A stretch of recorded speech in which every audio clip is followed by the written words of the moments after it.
오늘 출애굽기 3장 1절에서 5절의 이 말씀을 그렇게 제목을 붙여보았습니다. 아까 저희가 사명의 노래를 불렀지요. 모세를 이날에 부르신 까닭이 뭘까요? 왜 모세를 소명하셨을까요?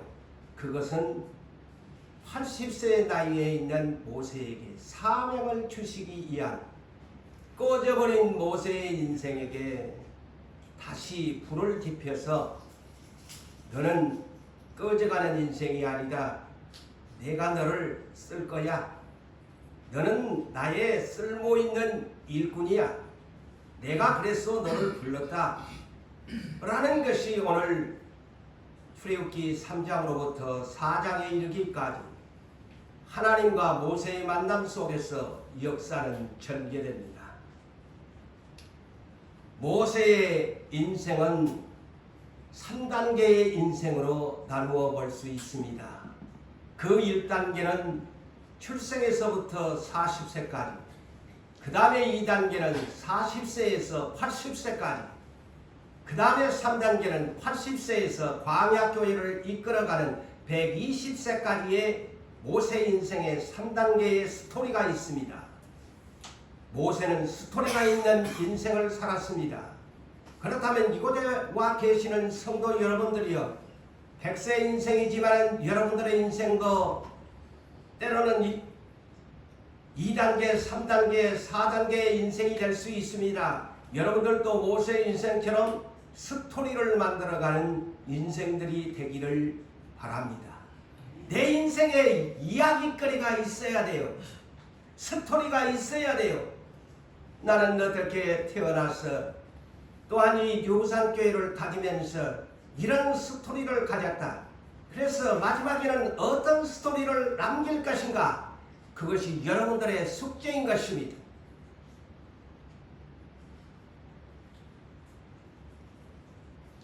모세는 1단계의 인생을 소개하자면 그는 출생한 지 석 달 만에 100일도 되기 전에 그는 땅에 태어난 것이 불행할 정도로 바로 왕의 극심한 확대 정책이 선포되므로 히브리 민족이 갑자기 종살이를 하면서 애굽 땅에서 엄청나게 번성을 하니까 바로 왕이 두려워 떨은 것입니다. 나중에는 우리 민족이 히브리 민족에게 쫓겨나게 될 것이다 해서 무조건 그때 당시에 태어난 사내 아이들은 죽여버려라. 학살 정책을 쓰게 될 때에 모세가 태어났대요. 그래서 영웅은 난세에 태어난다는 말이기도 합니다.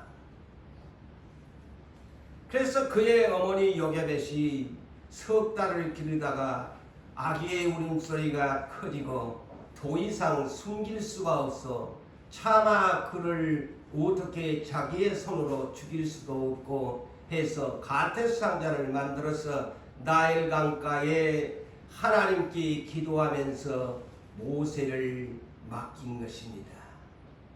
그래서 나일 강에 떠내려가면 떠내려가다 보면은 누가 건져 혹시나 내 자식을 살려줄까 그런 생각을 했지요. 그러는데 우리 하나님은 여호와 일에 준비하시는 하나님이시요, 이 난세에 태어난 영웅 모세를 쓰기로 이미 작정했기 때문에 그때에 바로 공주를 나일 강가에 목욕을 하도록 준비시킵니다. 시녀들을 이끌고 나온 바로 공주가 갈대 상자에 100일도 안 되는 나이가 끔뻑끔뻑 웃었었고 얼마나 사랑스러웠겠어요. 그래서 내가 이 사내 아이를 내 아들로 입양해야 되겠다. 그래서 하나님께서는 모세의 갈대 상자를 바로의 공주의 손에 물에서 건져서, 그래서 모세를 물에서 건져냈다고 해서 모세라는 이름의 뜻인 것입니다. 그래서 모세가 그때부터 1단계 인생 40세까지 바로 공주의 아들로 왕족으로서의 궁중 생활을 하게 되어집니다. 모세가 어연 벌써 이제 40세가 돼서 장성한 사람이 됐습니다. 그는 어디다 내놔도 인물도 잘났고 또한 모든 총명이 뛰어난 뿐 아니라 바로의 아들도 있었지만은 바로의 아들과 함께 버금가는 그러한 왕위를 이어받을 수 있는 단계까지 그는 이집트의 문화와 이집트의 학문과 모든 것을 그는 배웠기 때문에 어디다 내놔도 손색이 없을 만큼 뛰어난 인물로 그는 성장했는데 그때 하나님은 이 모세의 40세의 나이에 자기의 인생이 내 혈통이 어디인가를 그는 알게 됩니다.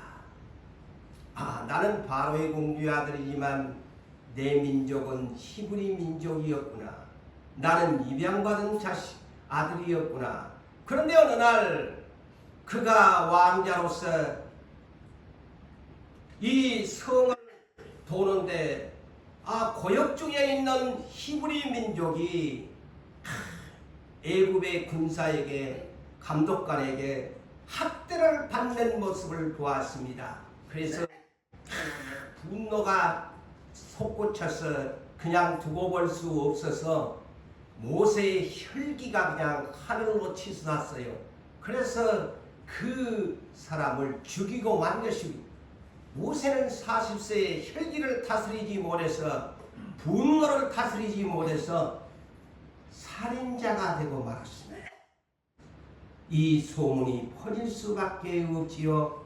바로의 공주의 아들이었지만 살인자가 되었으니 도망갈 수밖에 없었습니다. 그는 40세에 호화롭게 성장했던 바로의 궁을 떠나서 멀리 가보지도 못했던 곳으로 발길 닿는 대로 그는 도망치는 신세가 될 수밖에 없었습니다. 그는 어디로 가느냐? 오늘 본문에 소개된 대로 그의 인생은 미디안 광야로 척박하고 척박한 땅으로 사람들이 거주하지 아니하는 도시도 아닌 초락 그러한 척박한 땅으로 도망갈 수밖에 없었습니다. 그는 사람을 만났는데 어떤 사람을 미디안에서 만났을까요? 이방신을 섬기는 하나님의 제사장이 아닌 이방신을 섬기는 제사장 이드로라는 사람을 만나게 돼서 그곳에서 양을 치는 그런 자가 됩니다. 그래서 그 이드로에게 아마 잘 보였겠지요. 그러다 보니까 그 집의 딸 십보라와 함께 결혼을 해서 자식까지 낳는 그런 삶을 40년 동안 이 미디안 광야에서 살게 됩니다. 이 미디안은 지금으로 말할 것 같으면 어디냐면 이 미디안 족속이 사는 땅인데 이는 창세기 25장에 보면은 아브라함의 후처 구두라가 자식들을 6명을 낳았는데 그 중에 미디안을 낳았습니다. 그래서 아브라함의 후처의 자손들이 사는 곳이 미디안이라고 부릅니다. 그런데 이 미디안은 항상 사사기를 보더라도 하나님의 백성과 언제나 이렇게 대적의 관계가 되지요. 미디안 족속은 누군가 아브라함의 후처 자식의 족속이에요. 그런데 이렇게 40년을 미디안 광야에서 멀리 떠나서 살아가는데 누가 그 나이 80세가 될 때까지 누가 잊혀져 버린 모세를 알겠습니까? 누가 모세를 알겠습니까? 기억하겠습니까? 누가 그를 아브라함의 자손 모세라고 생각을 했겠습니까? 아무 혈통도 없는 머나먼 타국 땅에서 그는 40년을 보내야만 했었습니다. 여러분 성경의 의인들을 보면 요셉이 노예로 팔려가서 예국 땅에서 10년을 넘게 살았다. 또한 야곱이 형을 속이고 도망가서 20년을 살았다 하는데 모세는 무려 40년을 혈통도 없는 미디안 족속의 척박한 땅에서 40년을 연단을 받았어요.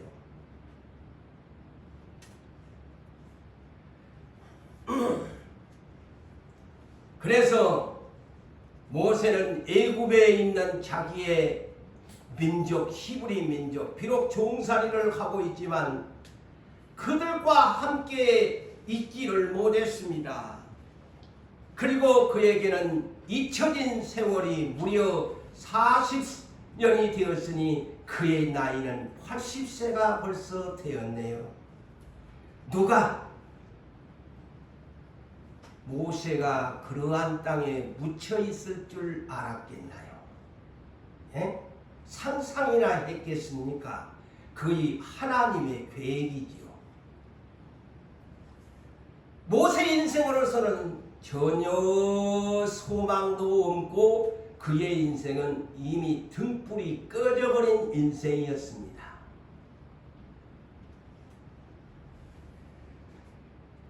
그는 바로의 공주의 아들로 왕족으로서 그렇게 호화로운 궁중 생활을 살았는데 그의 인생은 신분이 무슨 신분이었을까요? 왕족이 변하여 하나님이 미디안 광야에 낮춰버리니까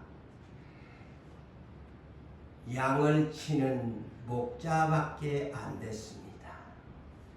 다른 말로 더 심하게 말하면 한 푼도 없고 소유권도 없는 처가살이에 날마다 장인 양떼 이끌고 이 산으로 저 산으로 이 광야로 저 광야로 풀이 어디 있는가 저 양떼들을 먹여야 되는데 머슴처럼 살았다는 거 아닙니까? 하루하루 80세가 되기까지 잊혀진 세월 속에 그는 양떼를 데리고 그에게는 친구도 없었습니다. 아는 자들도 혈통도 없었습니다. 그곳에서 오직 자기의 가족들은 있겠지만 아내도 있고 아들도 낳아서 둘이가 있지만은 오직 유일한 것은 자기의 두 자식밖에 없고 이드로가 내어준 딸 시보라밖에 가족이 없었습니다.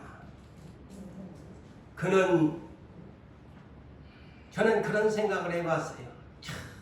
그래서 이 설교를 준비하면서 모세가 40년 동안 미디안 광야 척박한 땅에서 40년을 묻혀서 살았는데 그는 친구도 없고 혈통도 없는데 그는 오직 양떼가 친구처럼 벗을 삼고 하늘을 멍하니 바라보면은 뭉게구름 양떼구름은 푸른 하늘을 흘러가는데 내가 사는 민족은 지금 어떻게 살까? 저 이집트에 있는 히브리 민족은 어떻게 살까? 흘러가는 뭉게구름을 벗삼고 그는 푸념 어린 입술로 많은 생각을 하면서 또한 입술로 혈통의 내 민족은 지금 무엇을 하고 있을까? 응? 나를 낳아준 어머니와 아버지는 어디에 계실까? 그는 석 달 만에 버려졌으니까 얼마나 그의 인생은 생각이 많았겠습니까? 어찌 보면 울고 싶을 정도로 그의 인생은 버려져서 입양받아서 이제는 머나멀고 머나먼 자기의 민족도 없는 곳에 와서 호련단신으로 살아야 하니 얼마나 눈물의 세월이 40년을 기록했겠습니까?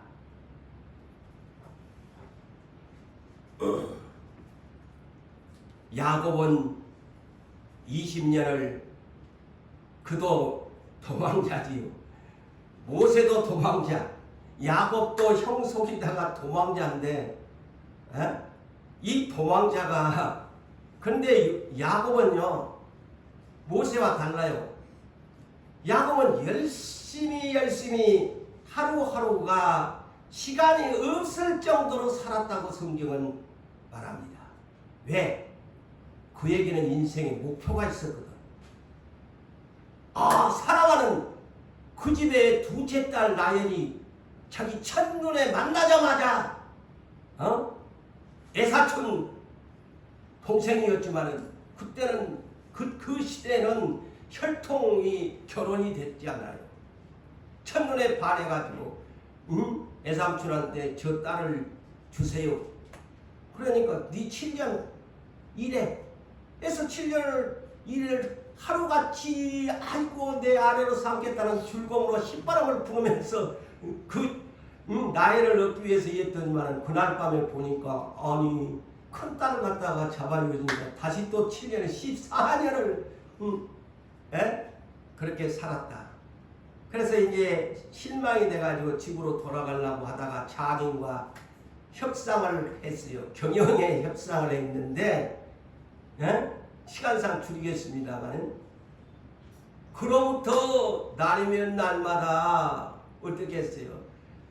눈꽃 뜰 새 없이 성경에 보니까 열심히 일을 해가지고 재산을 모았어요. 그래서 무려 아내가 4사람을 얻었지요. 자식이 13사람을 자식을 얻었지요. 재산은 부자가 됐어요. 그래서 20년 만에 처가살이가 비어나요. 금이 환양을 했던 사람이 야곱이랍니다. 근데 요셉은 모세는 뭐야? 아무것도 없어. 출애굽기 4장에 보면 요셉아 요셉이 아니고 죄송합니다. 모세야 네 손에 든 거 뭐냐? 지팡이 하나밖에 없습니다. 그런데 손에 든 지팡이 하나 갖고 애국으로 가자는 거예요. 그게 모세 인생입니다.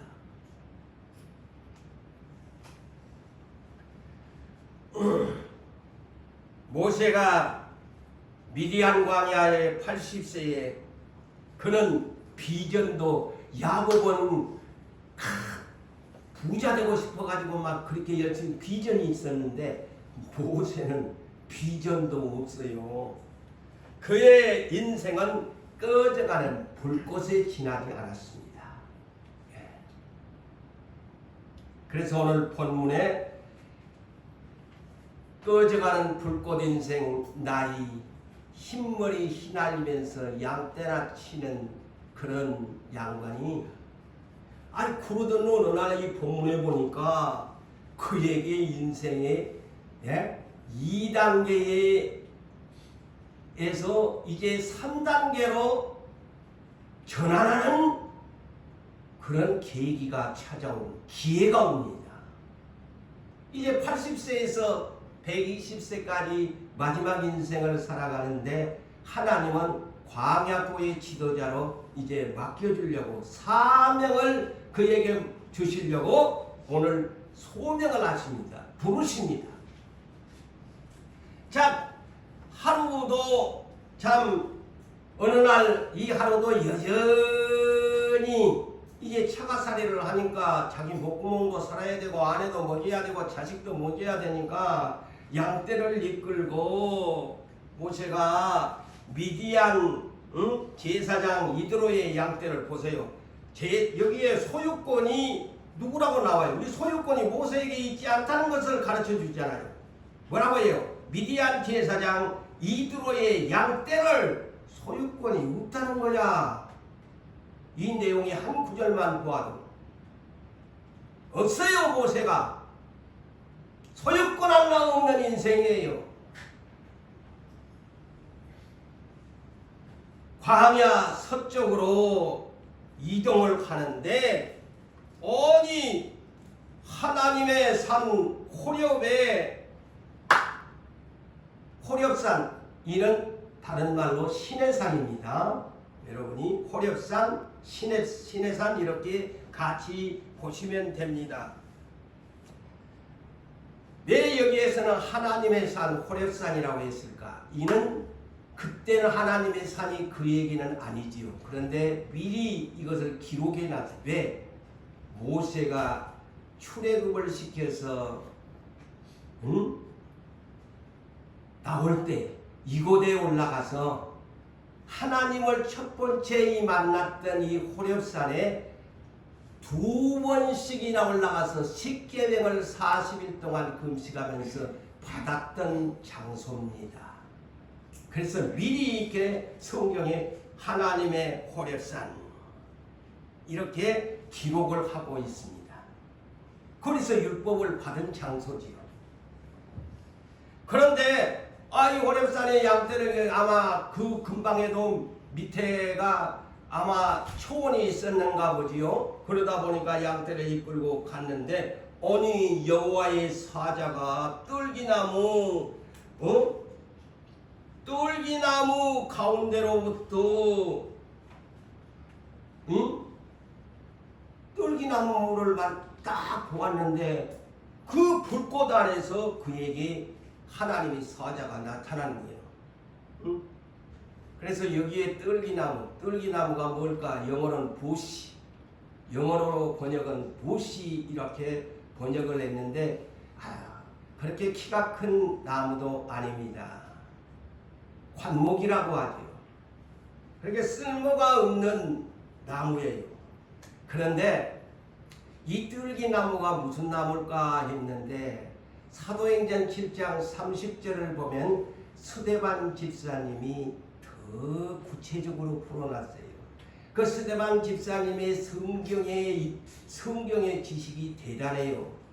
창세기에는 모세가 기록한 데에는 애국으로 들어간 사람들이 70명이라고 기록했는데 스데반 집사님은 75명이 들어갔다고 더 구체적으로 기록합니다.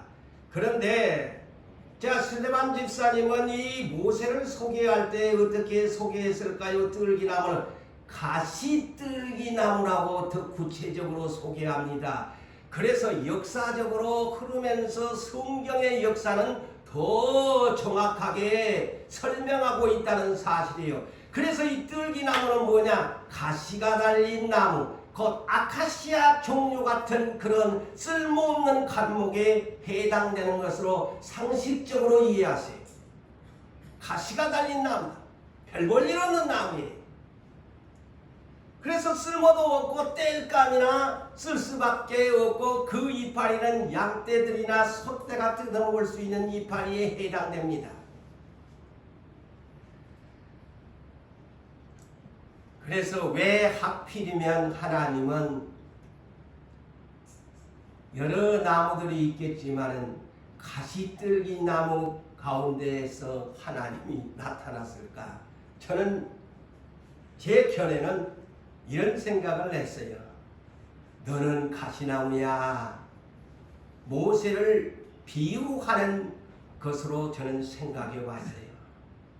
너는 가시나무밖에 쓸모없는 나무인데 내가 너 안에 불꽃을 일으켜 주면은 너는 쓸모있고 가치 있는 자가 될 수 있다 라는 것을 비유적으로 가르쳐 주는 것 같아요. 그래서 이 가시떨기나무라는 것은 다른 사람에게 상처를 주고 살인자가 되어지고 이 때문에 도망자가 되어지고 이 때문에 어때요? 약대를 치는 별 볼 일 없는 신분에 해당된 가시떨기 나무 같은 모세야 라고 부르신 것입니다. 저는 그렇게 나의 견해를 여러분들에게 소개합니다. 너는 쓸모없는 가시떨기 나무냐, 남에게 상처나 주고 살인이나 하고 도망이나 치고 종살이나 하고 별 볼 일 없는 양떼나 치고 네 소유권도 없는 별 볼 일 인생이 그 나이 80세라니 어이구 네 뭐했니? 그런데 나는 너를 쓸 거야. 하나님이 나타나신 거예요. 오늘도 여러분 실망하지 맙시다. 하나님이 여러분들에게 그런 인생에게 찾아와서 괜찮아. 난 너를 쓸 거야. 아멘. 아멘. 모세가 가시떨기 나무를 보았습니다. 그런데 불이 활활 타는 거예요. 아니 불이 붙었는데 아니 세상에 떨기나무가 불이 붙었으면 타서 그냥 확상 내려앉을 줄로 사라질 줄 알았는데 아니 신기하게도 불이 가시떨기나무가 활활 타는데 아니 타면 어느 정도 시간이 되면 폭삭해서 그냥 사라져볼 줄 알았는데 아니야. 아니 어찌 이상하네. 가시나무가 활활 타오르는데 왜 꺼지지도 아니하지? 그러면서 모세가 의문과 신기한 이 광경을 보다가 내가 다시 한번 그곳에 내가 가봐야 되겠네. 한번 정확하게 가서 봐야 돼. 야 신기한 나무가 불이 타네 라고 생각을 하고 돌이켜서 가서 보려고 재차고 하니까 그때에 여호와께서 모세가 돌이켜 오는 것을 보시고 보세요. 돌이켜 오는 것을 보시고 하나님이 떨기나무 가운데서 모세를 부르셨다는 것이 아닙니까? 모세야,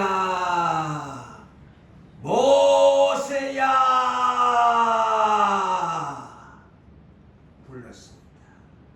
내가 여기 있나이다. 그러자 이리로 가까이 오지 말라. 내 발에 신을 벗으라. 아니 신을 신어야지 왜 땅을 걷고 있는데 신을 벗으라고 하시느냐. 여기에서 의미가 있습니다. 하나님을 만난 사람은 신을 벗어야 합니다. 문자적으로 듣지 마세요. 영적으로 들으세요. 실제적으로도 그때에 신을 벗어야만 했지요. 그러나 오늘날 하나님 만나면 저도 신발 지금 이 슬리퍼 신고 있는데 벗어야 되겠네. 단에 있으니까. 그게 아니지.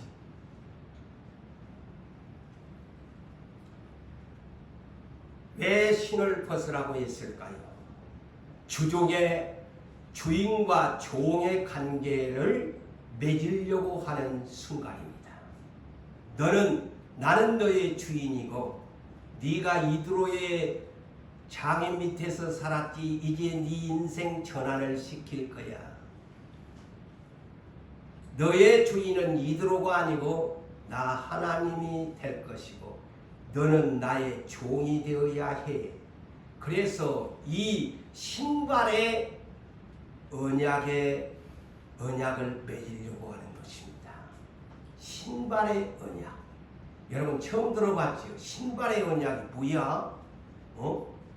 피를 마시는 것은 새 언약의 피라고 했지만 신발의 언약이 있나? 그거는 제가 붙인 말입니다. 성경에는 없어요. 그렇지만 그것이 주종의 관계를 맺는 언약이다. 저는 그렇게 봅니다. 물론 그때 당시로서는 참 신발이 문명이 발달되지 아니다 보니까 신발 신고 다닌 사람들이 얼마나 있겠어요. 제가요 초등학교 다닐 때만도요 검은 고무신 타이야로 만든 것도 귀했습니다. 그래요? 그것도 채 100년도 안 됐는데. 근데 이 시대의 신발이 얼마나 귀하겠어요. 다시 말할까요? 제가 초등학교 다닐 때에 운동화?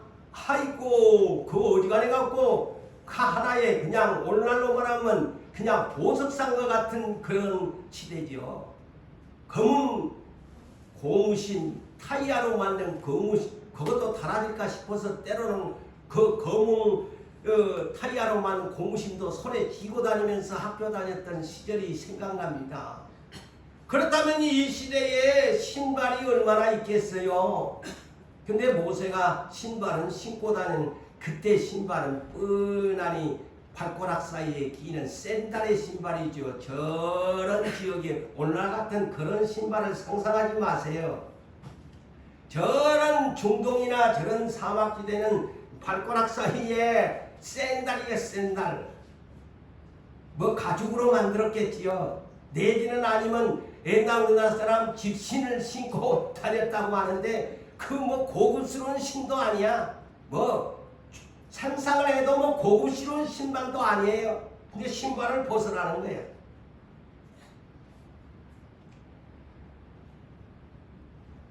한마디로 주인 앞에서 너 신발 벗어 이 얘기입니다. 주인 앞에서 너 신발 벗어.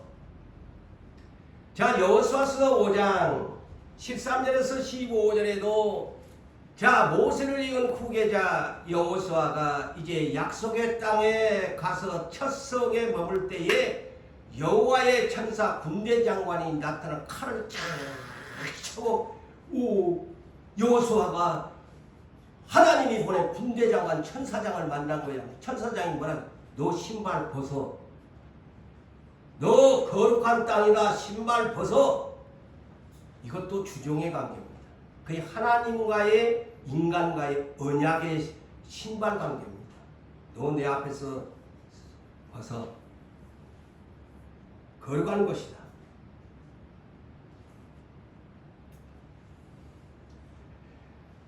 자, 여러분 예수님의 종이었던 길잡이 세례 요한이 이것을 고백했지 않습니까? 그러면 그 말이구나. 누가복음 3장 16절을 보면은 자 세례 요한이 뭐라고 소개를 합니까? 나는 저분 신발끈조차도 풀기도 감당 못할 자라는 거예요. 신발끈조차도. 그런데 신발을 어떻게 신고 다녀? 주인 앞에서. 세례 요한이 그렇게 표현을 하고 그러면서 뭐라고 합니까? 오늘 본문과 똑같아요. 그분은 나는 물로 세례를 주지만 그분은 성령과 불로 세례를 너희에게 베풀 것이다. 오늘 본문도 모세에게 신발 벗어. 이제 너에게 여호와의 불이 성령의 불이 너에게 임할 것이다 라는 말씀과 똑같습니다.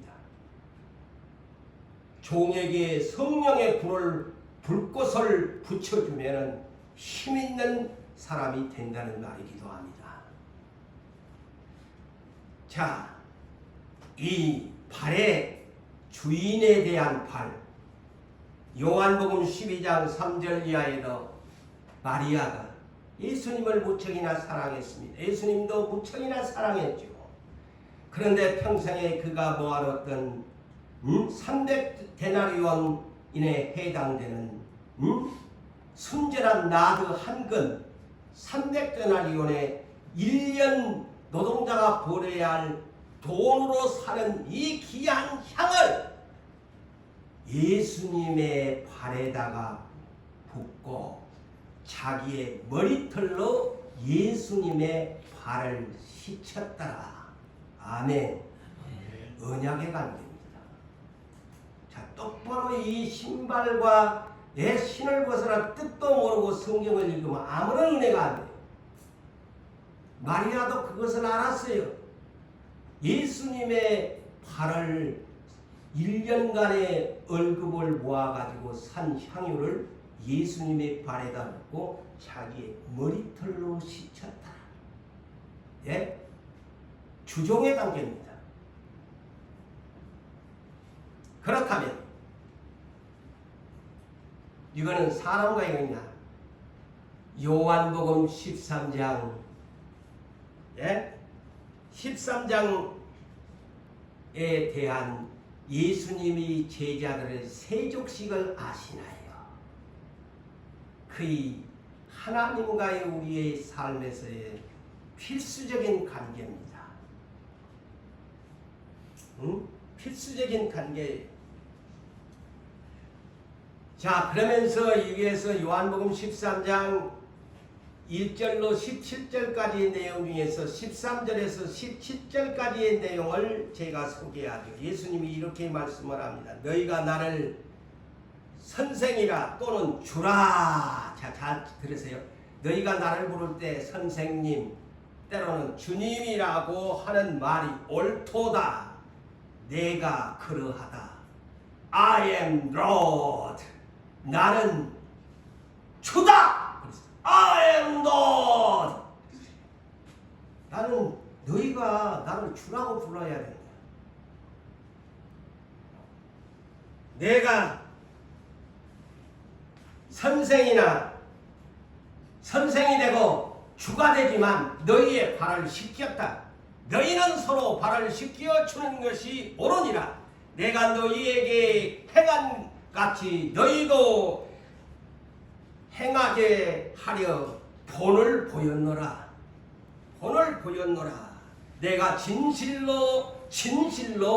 진실을 두 번을 말씀합니다.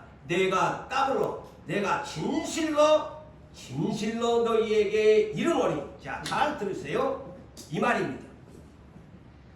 종이 주인보다 크지 못하고. 자, 이 세족식의 이것이 언약에 대한 모세의 신발만과 똑같은 내용입니다.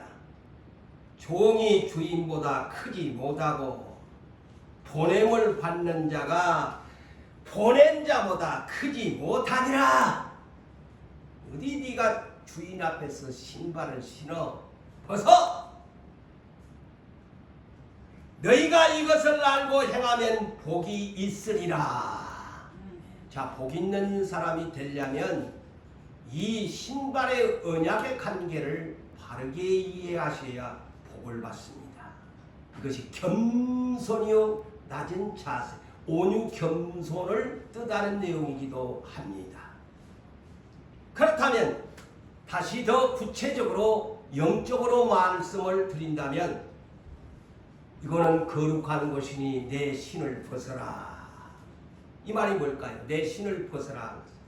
네가 그냥 쉽게 영적으로 풀이해드립니다. 네가 지금까지 세상길 열심히 다녔지. 얘 아무개야, 재훈아, 너 네 뜻대로 네가 가고자 하는 대로 다 다녀보았지. 네가 신발 신고 다니면서 네가 가고자 하는 거 다 다녀봤지. 응? 네 안 다니는 데 있나?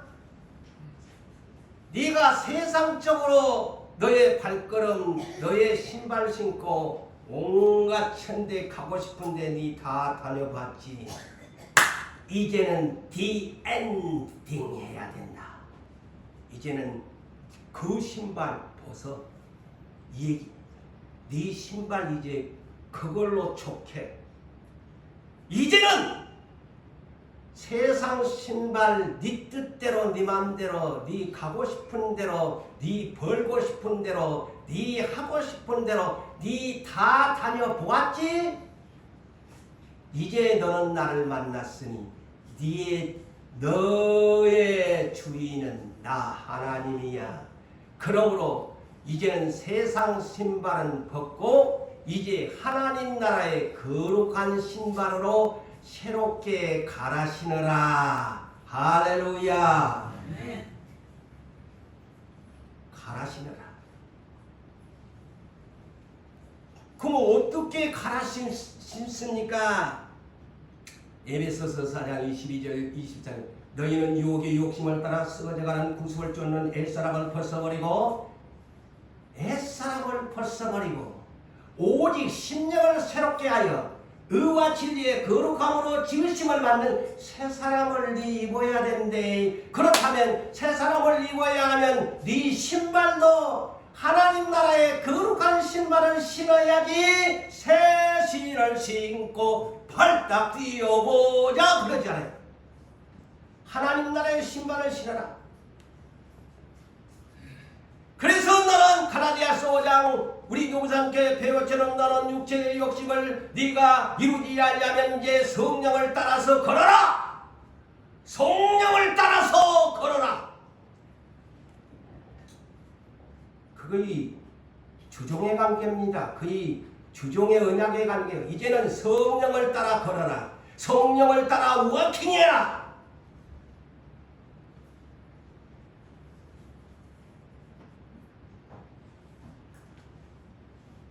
로마서 8장 12절에서 14절을 소개하자면 그러므로 형제들아 우리가 빚진 자로 돼. 우리는 하나님께 얼마나 빚졌어요.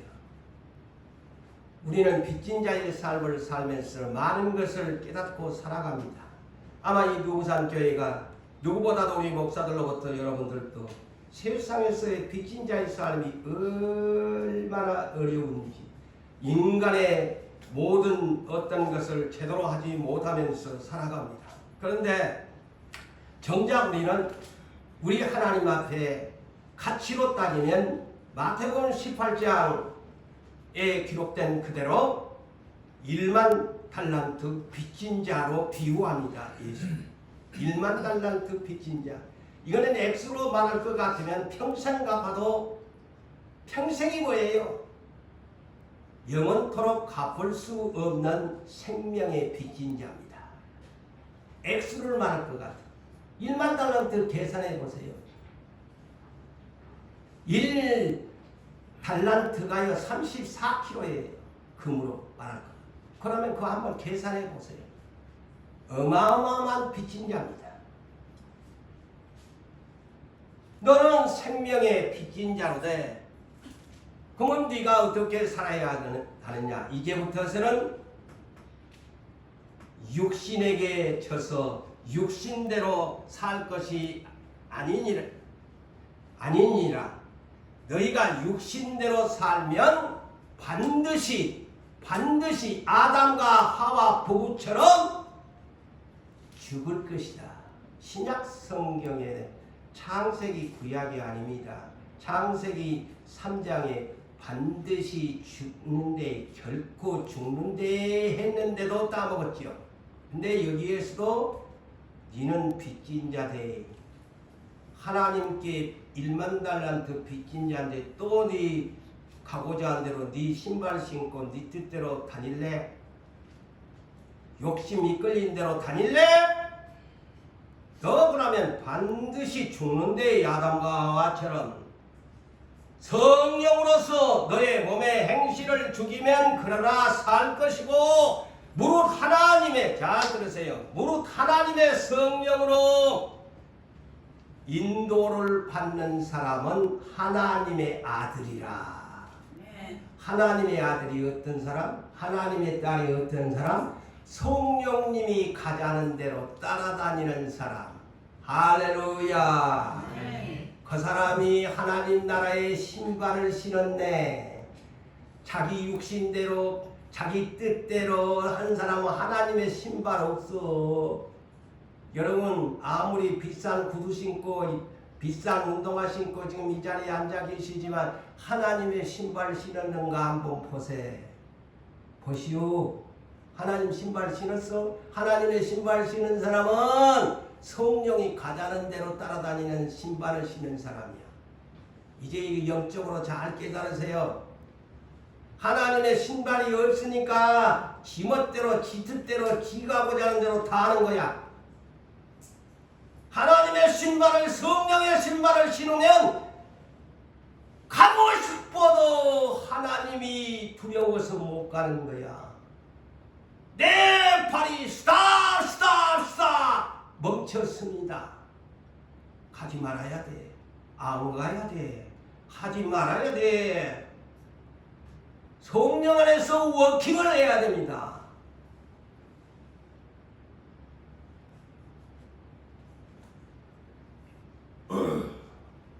사랑하는 성도 여러분들이여,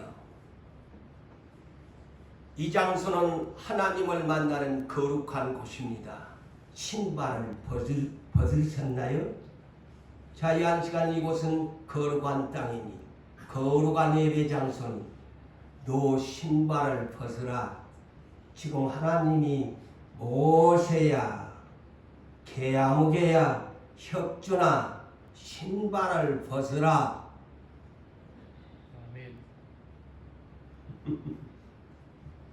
그 말이 똑같아. 여러분, 너 예배 들어왔으면 세상적으로 네 맘대로 다니는 신발 벗고 내가 너에게 준 성령의 신발을 신고 예배드려. 그래야 성령을 따라 행하는 거야. 아멘. 아멘. 그래야 예수를 따라갑니다. 왜 예수를 따르기 싫어요? 성령의 신발을 안 신으니까 못 따라가는 거야. 가기 싫은 거야. 가기 싫은 거야. 근데 성령의 신발을 신어버리면 어떤 길이라도 따라갑니다. 아골골짝 빈들에도 갑니다. 예? 아골골짝 빈들에도 성령의 신발을 신은 사람은 갑니다. 불순종의 신발을 이제는 벗어버립시다. 네. 예? 순종의 신발, 성령의 신발을 신으십시오. 오늘 여러분들에게 그것을 요구합니다. 왜 불순종의 신발을 신고 맨날, 그래서 하나님이 오늘 태클을 걸어요. 어느 가수가 내 인생에 태클을 걸지 마 그랬죠. 그 하나님이 모세야, 내가 네한테 태클을 걷는데 너 신발 벗어.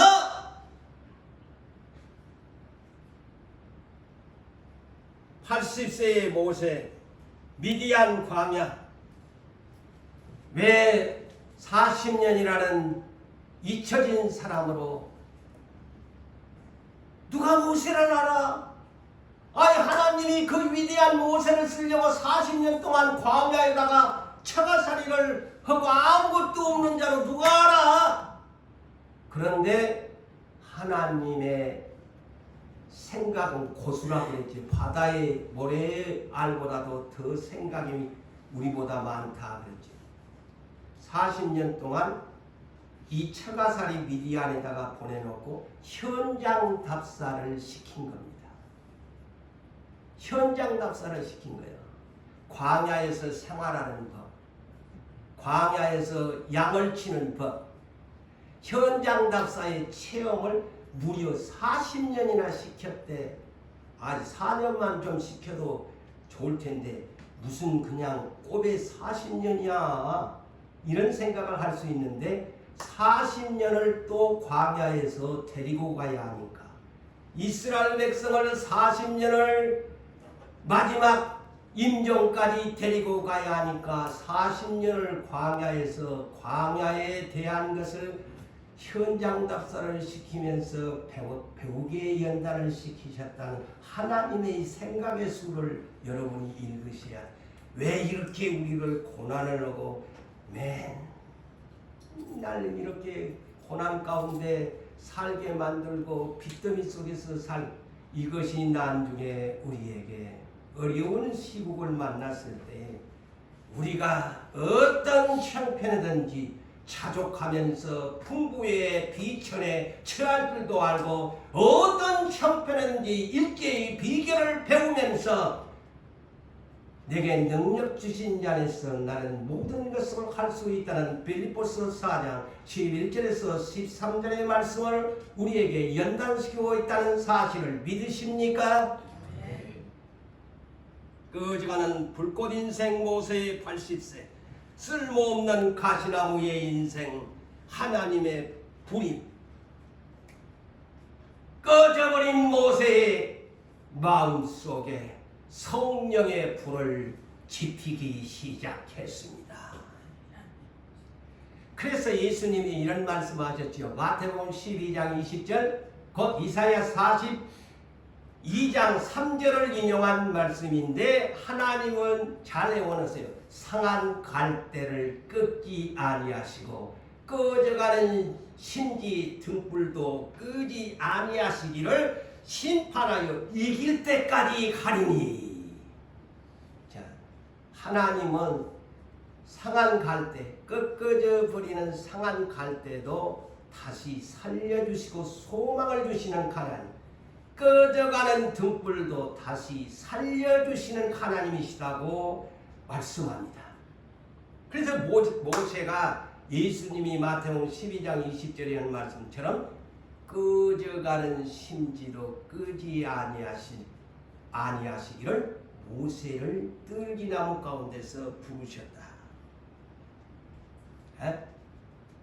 근데 하나님은 항상 이렇게 등불을 남겨놔요. 열왕기상 11장 35절에서 36절을 보니까 고대도 그래요. 다윗을 솔로몬이 범죄하니까 아히야 선지자를 보내서 여로보암에게 이제 북이스라엘을 10지파를 넘겨주겠다고 말을 하면서 아히야 선지자가 뭐라고 하느냐, 한 지파 유다를 솔로몬 아들 르호보암에게 주는데 왜 유다 지파 한 지파를 예루살렘 하나님의 성전이 있는 곳에 남겨두느냐? 내 사랑하는 다윗, 그가 항상 등불을 가지고 있게 하려고 한다 그랬어요. 다윗의 등불을 끄지 않겠다고 약속합니다. 보세요. 성경은. 그래서 여러분, 엘리 제사장이 가문이 다 멸절당하는데, 자, 등불을 사무엘상 3장에 기록되어 있어요. 등불을 끄지 아니하는 한 사람이 사무엘의 등불입니다. 끄지 않습니다. 꺼져가는 이스라엘의 등불이 꺼져가는데 안 끕니다. 예수님이 바로 초림 때에 다 등불이 꺼져가는데 참 빛이신 예수님이 등불이 되어 세상에 오셨다는 거 아닙니까? 이것이 성경의 비밀입니다. 그러니까 또 예수님이 요한복음 5장 35절에 누구를 소개합니까? 그 꺼져가는 시대에 등불이 하나가 있었는데 요한복음 5장 35절 켠 등불 든 세례 요한이더라. 그래서 오늘날 신부를 단장하는 사람이 필수적으로 들어야 할 것이 켠 등불이 되어야 합니다. 응? 꺼져가면 안 돼. 꺼져가면 안 돼.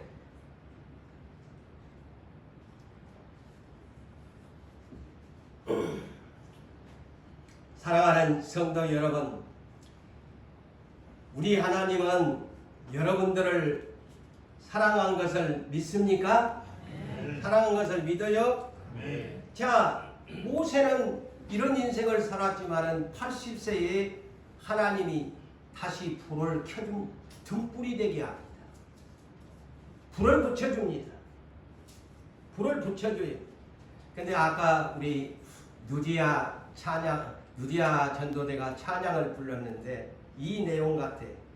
이사야 43장 1절과 4절에 있는 내용을 아까 곡을 작사를 한 것 같아. 내가 들어보니까 너는 내 것이다, 너는 보배롭다 하는 내용인데 여기에 그 내용이 있어요. 야곱아 그랬어요. 야곱아. 오늘날 여러분들 각자에게 아무개야 이런 걸 부르십니다. 응? 너를 창조하신 여호와께서 지금 말씀하시느니라. 이스라엘아, 오늘날로 말할 것 같은 유산교회야, 너를 지으신 자가 지금 말씀하시느니라. 너는 두려워하지 말라. 내가 너를 구속하였고 내가 너를 지명하여 불렀나니 너는 내 것이라. 내가 내 눈에 보배롭고 존귀하여, 그래서 하나님 눈에 보배롭고 존귀하여 내가 너를 사랑하였은즉 그랬습니다.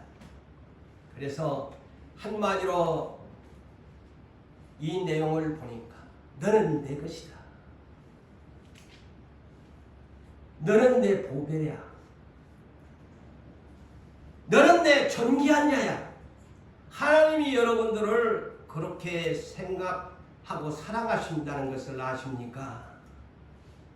그래서 하나님은 오늘 여러분들에게 이렇게 작은 음성으로 여러분 마음속에 기전에 이렇게 들리실 것입니다.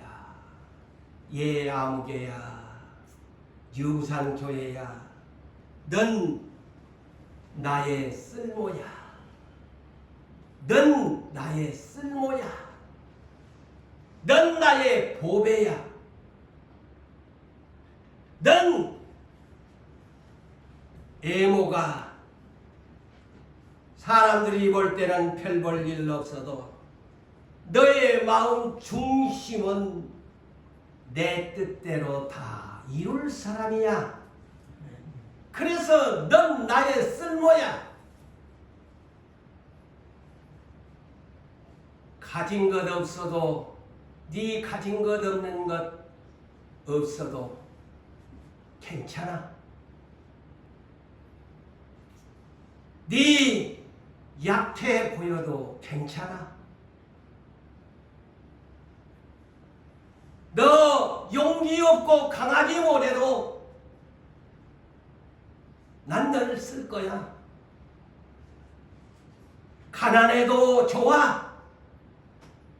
너 지금 누가 알아주지 아니하는 네 이름조차도 모르는 무명한 자, 세상에 학식적으로나 모든 것은 무지한다 할지라도, 네 가진 것이 무능하다고 할지라도, 너 나이가 벌써 이렇게 되어 늙었어도 괜찮아. 난 너를 쓸 거야. 키가 작아도 괜찮아.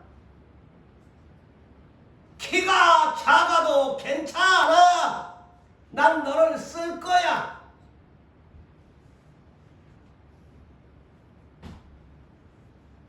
장애인이라도 좋아.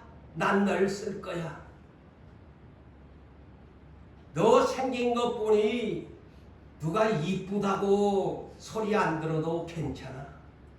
너 멋지게 핸섬하게 생기지 못하고 뷰티풀하게 생기지 못해도 괜찮아. 나는 너를 이쁘게 보고 있어.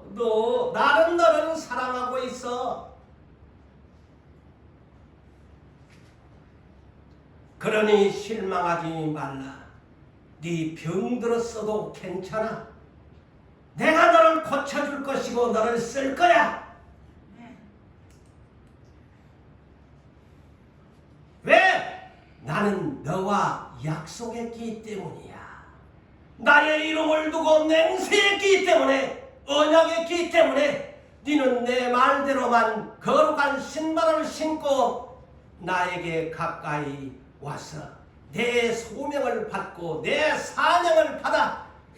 네 나이 비록 지금 60이 되고 70이 되고 80이 되어도 괜찮아. 아직 늦지 않아. 내가 너에게 성령의 불을 네 안에 붙여주면 너는 나의 쓸모가 될 거야. 너는 내 것이야. 너는 내 것이야.